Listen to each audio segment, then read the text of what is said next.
You are watching the Poor Boys Horology Podcast, the podcast for watch enthusiasts on a budget. Your host for today's podcast is Dr. Ed DeVries, an amateur horologist whose personal collection includes Timex, Rolex, and everything in between. If you are interested in dive watches, dress watches, designer watches, military watches, automatic watches, hand-winding watches, quartz watches, or pocket watches, the Poor Boys Horology Podcast is about to become your favorite podcast. So click like and subscribe. Then sit back, relax, and enjoy today's episode of the Poor Boys Horology Podcast. Let's do a quick wristwatch check. I am wearing a Vostok Amphibia. I've got a picture of it up on the screen there. And it is one of the favorite watches of my collection. This one in particular was made back in the Soviet era, back in the 1960s. It is a couple years older than I am, and I absolutely love this watch. Of course, the bezel has been modded, and it has been replaced with a Seiko bezel. But this is just a wonderful watch. I mean, these things are workhorses. They're just indestructible. You just can't go wrong with the Vostok Amphibia, and that's what I'm wearing today. So let's jump right into it. I get the emails and the question all the time, why do we not do more watch unboxings? And that's what you're looking at on the screen right now is an unboxing of a Chinese-made Geneva watch. Not a Geneva watch like you see at the flea market, Geneva. And these are watches that you can get all day long from China for $3. I'm not talking, this is the watch that the wholesalers buy for $3 and then sell for $10 at the flea market.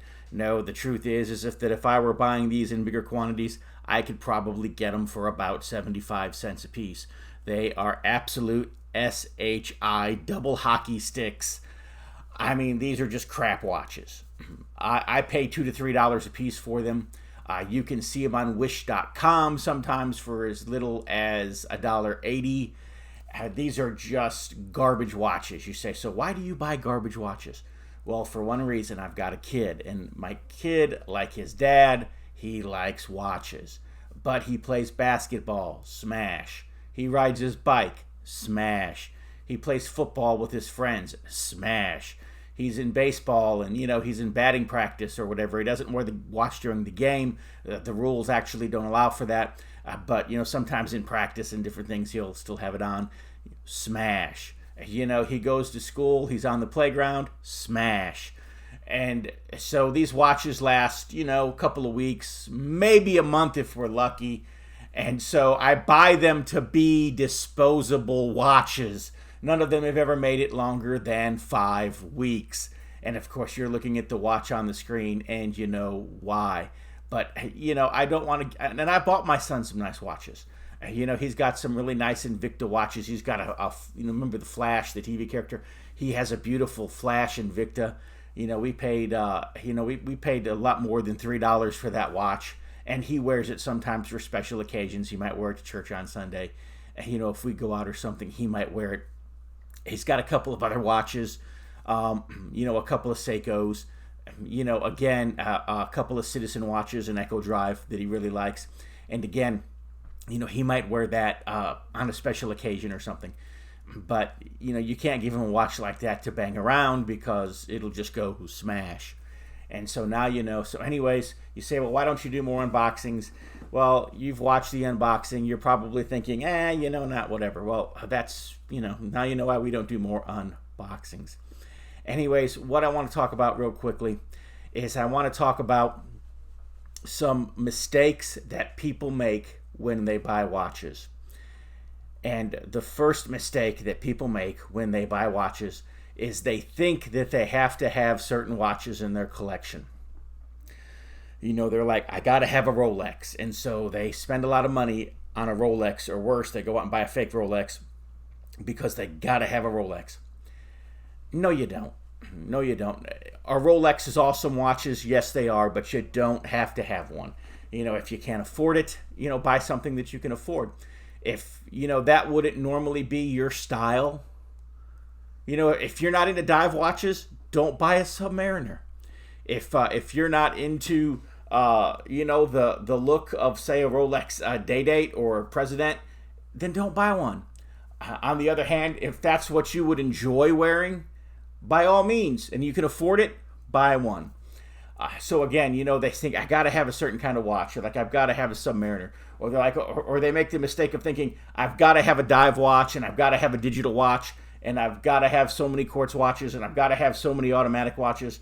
In other words, because you watch the Horology podcast, or because you see other watch collectors and you see what they have, you feel like you have to duplicate that. No, you do not. Buy what you like, buy what you enjoy, buy what gives you pleasure wearing it, buy what gives you joy and happiness. That's what you should spend your money on. That's what you should buy. Collect the things that you're going to like. Collect the things that you're going to use. And so that's the first thing. The other mistake that people make is that people think that, all cheap watches are bad and all expensive watches are good. That's simply not true. Like, for example, the Michael Kors watches you see in Sam's Club, and the Michael Kors watches you see in department stores, and the Michael Kors watches that you see on Amazon and in fashion catalogs. They are cheap, junk, Chinese, mass-produced pieces of garbage that have a fancy label on them and that they charge a lot of money for. And for the same price, you can buy a high-quality item. The truth is that the Michael Kors quartz fashion watches, they are the same watches that you're paying $10 for at the flea market. The only difference is that the flea market watch has a Mixon brand on it, or the flea market watch has a Geneva brand on it, or the flea market watch has a whatever brand on it. And so you're paying for that Michael Kors brand, and you're paying over $100, sometimes even a couple of $100 for something that is a $10 Chinese-made flea market watch. And so you get what you pay for. Yes, sometimes that is true. But in the case of watches, are you getting what you pay for? With some of these fashion brand watches, no, you're getting a really blingy but cheap watch with a fancy label on it. And you could take that same couple $100 and you can go out and buy you a really nice watch. For under $100, you can buy you a Vostok Amphibia. It'll have an automatic movement in it. It will be waterproof to 600 feet, maybe even more. It will take a beating. It will be a workhorse. It will last you the rest of your life. For a couple of $100, you can go out and you can buy a really nice Seiko, again with an automatic movement. It will be well built. It will be a quality construction. It'll be a watch that you will have for the rest of your life and that you will pass down to your children. And so people think that they have to spend a lot of money to get a good watch, and if they spend a little bit of money, that they won't get as good of a watch. And the other mistake that people make is not only do they think that that expensive watches are always good, they take that to the far end, if you will. And let's go into the Swiss watches. Not all Swiss watches are created equally, but for the most part, they all cost over $500. And so, you're buying a Rolex, you're getting a quality item. Yes, you are. You buy a Breitling, are you getting a quality item? Yes, you are. Are you buying a Hamilton? It has a Swiss movement in it. It's far less expensive. Okay, let me break this down for you. I personally believe that the Hamilton is every bit as much of the quality as the Rolex, but it's 1/10 of the price or less. The same thing can be said for the Omega. I believe that the Omega Seamasters are every bit the quality of the Rolex dive watches. But again, you're looking at half or less of the price. And so, you're not always getting more by spending more with watches, and you have to keep that in mind. You say, well, then what is the incentive to spend all that extra money to buy the Rolex? Well, there's the Rolex name. There's the Rolex guarantee. There's the prestige of wearing a Rolex. Not a lot of people wear those, can afford those. And, there are those things to consider. Does the Rolex give you joy, and can you afford it? Then, hey, buy it. On the other hand, if you can only afford $400, buy the Hamilton and own a quality piece of Swiss watch. And it can give you happiness, and it can serve you, and it can do what you need it to do. So again, that's another mistake that people make. They think that they have to spend a lot of money when really they don't. Let me tell you another mistake that people make is they think that they have to constantly keep collecting. Do you remember your grandmother, and she had her salt and pepper shaker collection, and she had hundreds and hundreds and hundreds and hundreds and hundreds and hundreds and hundreds of salt and pepper shakers? They were everywhere. And so you think that you just have to keep buying watches, buying watches, buying watches, buying watches, buying watches. You know, chances are your grandma didn't just keep buying salt and pepper shakers, buying salt and pepper shakers, buying salt and pepper shakers. You know, people kept giving them to her for birthday gifts, Christmas gifts, because they didn't know what else to give her. And, you know, if people want to give you watches for your birthday, for Christmas, that is awesome. You know, my wife has this thing. She likes to give me Invictas for my birthday and for Christmas. And the truth is you know, she's given me some very nice ones. And I like Invictas, and we're gonna get to that here in a minute. So, you know, people sometimes give me watches because they know I'm into horology. They know I'm a watch guy. They don't know what else to get me. They buy me a watch. That's cool. But don't think that you just have to buy watches just for the sake of buying watches. You know, buy what you want, buy what you need, buy what you can afford. You know, but you don't have to buy a watch just to buy a watch. I know a guy. He's a celebrity, and he's a guy who has a little bit of money. And he's also into Invictas. And if you were to watch him on television, you will see that every week when he does his show, he has on a different Invicta. And it's like, you know, I guess this guy, you know, as much money as he makes, you know, what's $100-something a week on another watch? And, you know, if you can afford it, that's fine. But, you know, if you can't afford it, in other words, you know, if you're not careful, watches will become like crack cocaine, and you need your next hit, you need your next fix. And you'll be buying watches just to be buying watches. Don't get that way. It's not healthy. One other thing that I want to talk about, another mistake that watch collectors make that you might want to watch out for, is being a watch snob. For example, I have a couple of Casios, and I absolutely love them. They do what they're made to do. And, you know, I can put them on my wrist, and they're dependable. I've got one. It is a solar-powered watch that's also hooks up to the atomic calendar so that I don't have to set the day or the date. I absolutely love the watch. I've had it for about 8 years now. For a couple of those years, it was my daily beater watch. But I still wear the watch fairly regularly, even though I have, you know, boxes and boxes of however many watches. I love this watch. And so there are some watch snobs, some of the horology channels, some of the watch podcasts you watch, they will absolutely denigrate you for wearing a Seiko. I've got a friend of mine, he's a subscriber to this channel. And by the way, Jay Cook, I do intend to get to the review of those watches that you sent me. I've just been busy, man. But hey, I appreciate you tuning in every month, and I love you. And I look forward to getting to see you in person here, hopefully sooner rather than later. I know it's been a little over a year since we've you know, had any FaceTime. But this is a guy who, you know, financially he can afford to buy whatever watches he wants, and he has some nice watches. In fact, he and I were in the Caribbean together a couple of years ago, and you know, he didn't think twice about laying down the piece of plastic and buying the Breitling. Now me, I would have liked to have bought a Breitling that day too, but you know, my plastic isn't as big as his plastic, but that's okay. But you know, he has Breitlings, he has Rolexes, he has some really nice watches. He has some watches that people would be envious of. But you want to know what his everyday beater watch is? It's a Casio G-Shock. It's a watch that he paid $50 for. Okay, my everyday beater for the longest time has been a Casio Wave Scepter. You know, a watch that I paid $85 for.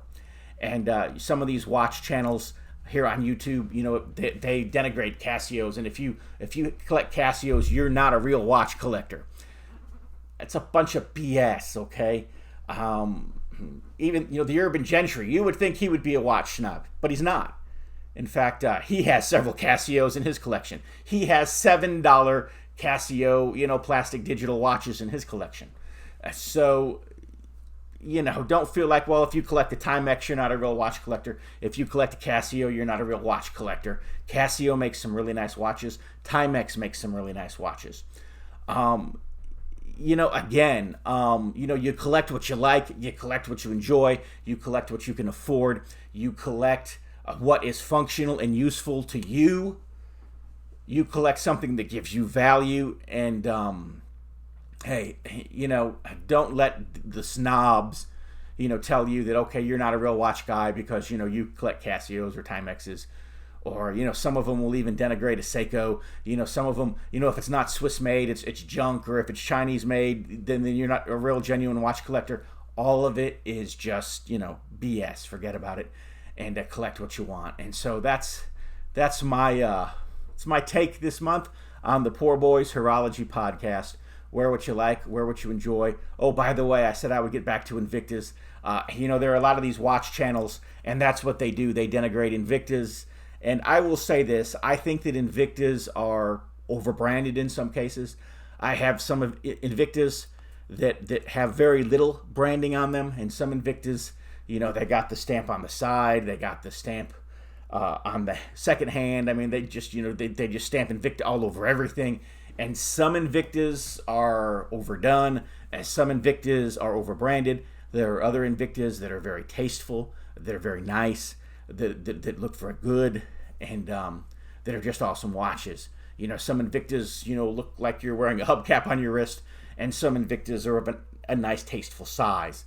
I will say this, as far as the automatic movement Invictas are concerned, they have one of two movements in them. They either have the standard Swiss ETA movement, which is the same one that you'll find in your Hamiltons and in, a lot of your other high-end Swiss watches, same movement.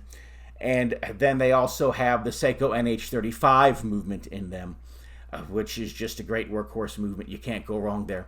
So from a horology standpoint, from a watchmaker standpoint, Invicta puts out a quality product. From a jeweler's standpoint, they've got solid end links in their bracelets. They use a 330 stainless steel. Their gold plating is layered heavily enough that it's not just going to, rub off when you rub your thumb on it.